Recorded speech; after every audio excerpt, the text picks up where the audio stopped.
as I stepped through the front door. The familiar warmth of home enveloped me, but today felt different. I had just come back from a long day at university, and the moment I walked in, I was met with an unexpected sight.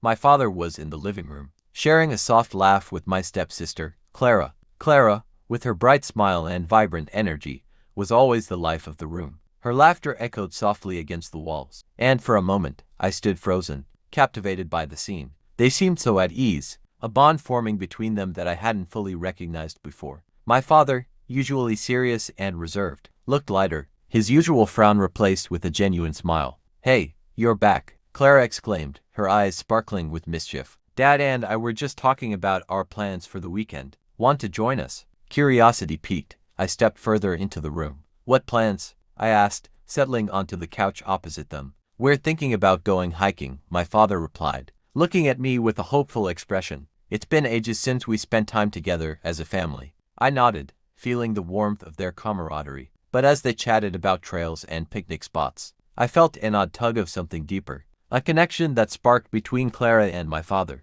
which made me uncomfortable yet intrigued. Over the next few days, their bond grew stronger. I watched them prepare for their hike, Clara teasing my father about his old hiking boots. He took it in stride, laughing and even playfully arguing back. It was endearing and made me reflect on how I had always viewed Clara merely as my stepsister. As the weekend approached, I found myself feeling oddly protective of this newfound relationship. Clara was captivating in a way I hadn't noticed before, her laughter lighting up the room. The idea of her and my father connecting on this deeper level both thrilled and worried me. Finally, the day of the hike arrived. As we set out, the three of us found ourselves navigating a beautiful trail, surrounded by nature's splendor. The laughter continued, echoing through the trees as they shared stories and jokes. I could feel a chemistry growing between them, but instead of feeling jealous, I began to appreciate it. When we reached a scenic overlook, the view was breathtaking. As we stood there, the sun began to set, casting a golden hue over everything.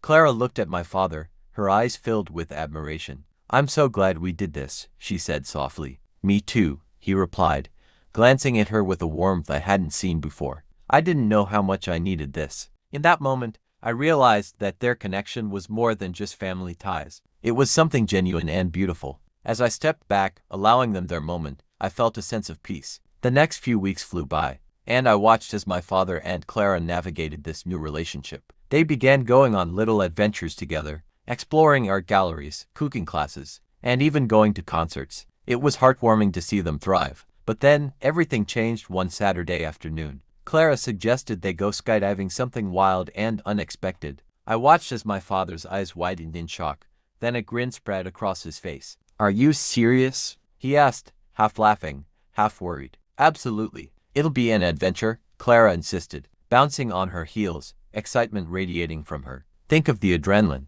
We can go together." The idea was thrilling and terrifying all at once, and I felt my heart race as I imagined them leaping from an airplane together. That night, I lay in bed, unable to shake the image from my mind. The following weekend, I found myself at the skydiving center, heart pounding as I watched them prepare. Clara was a bundle of energy, her laughter ringing out as she donned her jumpsuit. My father, on the other hand, seemed a mix of exhilaration and trepidation. As they climbed aboard the small plane, I could hardly breathe. The engine roared to life, and with every passing moment, the reality of what they were about to do sank in. Suddenly, the door of the plane opened, and the rush of wind filled the cabin. "Go, go, go," Clara shouted, urging my father to jump. With a determined look, he took her hand, and they leapt into the sky. The world below disappeared, and for a moment, they were just two figures soaring through the air, free from the weight of their everyday lives. I felt a rush of adrenaline and joy, watching them embrace this moment together.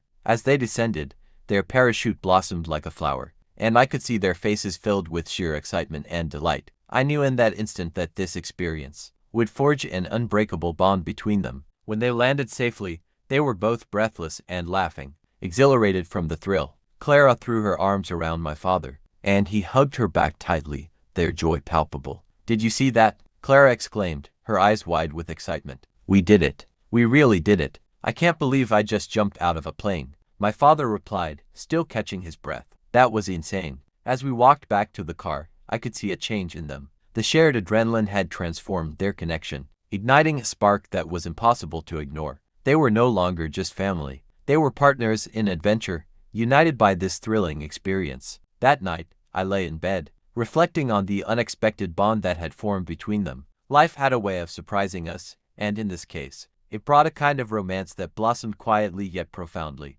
Perhaps love wasn't always about grand gestures or fireworks. Sometimes, it was found in shared laughter, gentle teasing, and the warmth of companionship.